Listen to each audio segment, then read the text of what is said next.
that's when you really need to try to figure out like what is my pet trying to teach me right now. I had a friend of mine once time that had a cat, and she had started dating someone, and every time he would come and stay the night at her apartment, the cat would put a mess in the middle of the bed, like right on his area of the bed, because the cat really didn't like the new person coming in. Have you found lots of those stories? Share some of the stories that you have where pets' behaviors are really saying something to us to pay attention to. Yeah, absolutely. And it's funny you say that because usually it's a trust issue.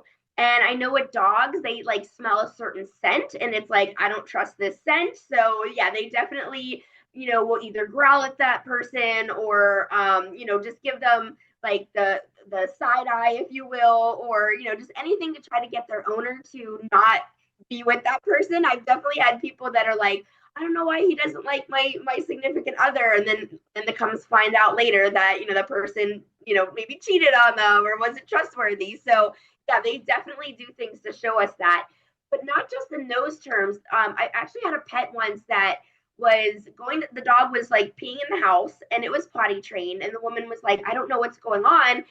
Went to the vet, couldn't find anything wrong, and here the dog had like seasonal affective disorder where it was the time change that made the dog pee in the house because he thought that the owner was making it darker when it should be lighter out, and so he was taking it out on the owner in a behavioral way. And so I had to explain to the dog like, no, this is what happens. We change our clocks back and this is going to happen twice a year. So I had to explain to him. So yeah, it's funny that you never know. You might be thinking their behaviors for one thing, and it could be for something completely different.